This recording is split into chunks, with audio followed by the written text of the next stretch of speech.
आप मेरी बात कदापि नहीं मानेंगी राजकुमारी दुर्धरा। मैं इस बात से भलीभांति परिचित हूं,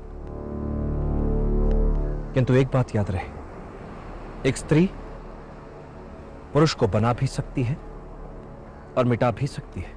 मैं ये नहीं कहता कि आपका इसमें कोई दोष है,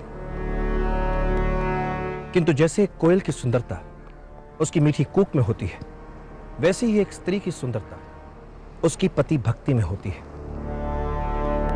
भक्ति होती क्या है? प्रेम की चरम सीमा। प्रेम की चरम सीमा अर्थात संपूर्ण विश्वास, संपूर्ण समर्पण अर्थात भक्ति। और जब ये जहां हो जाती है तब एक पक्षीय नहीं होती। अब एक क्षण के लिए सोच कर देखिए, एक व्यक्ति अखंड भारत के निर्माण में लगा है और उसके हृदय में रह रहकर प्रश्न उठ रहे हैं, घर पर उसकी पत्नी कैसी होगी, क्या कर रही होगी। कल्पना में यह चित्र कितना विचित्र लग रहा है। इसलिए कहते हैं कि प्रेम योद्धा को निर्बल बना देता है। प्रेम योद्धा को ऐसी ऐसी दुविधाओं में डाल देता है जहां उसके लिए उचित और अनुचित में भेद करना कठिन हो जाता है। प्रेम में उसे सब कुछ इतना स्वप्न, इतना सुंदर लगने लगता है कि वो लड़ना तक भूल सकता है उसकी सुगंध में डूबकर, कि वो युद्ध तक हार सकता है उसकी सुगंध में डूबकर। यह उसके लिए घातक हो सकता है, उसके साथ कोई भी अनहोनी हो सकती है। और चंद्रगुप्त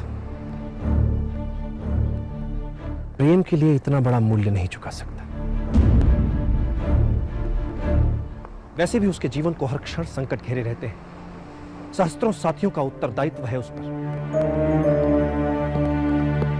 मैं इस महान संग्राम में आपका दुर्ग के भीतर से द्वार खोलना महत्वहीन नहीं मानता।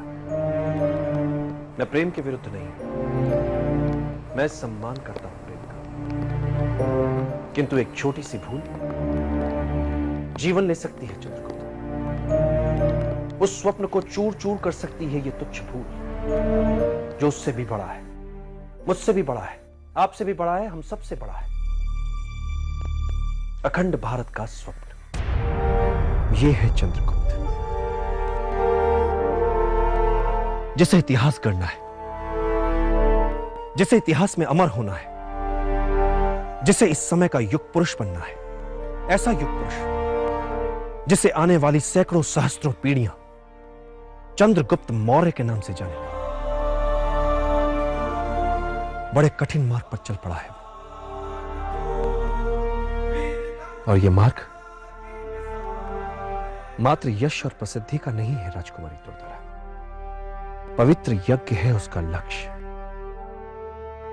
और जब यज्ञ इतना बड़ा हो तो बड़े बड़े बलिदान देने पड़ते हैं उसके लिए।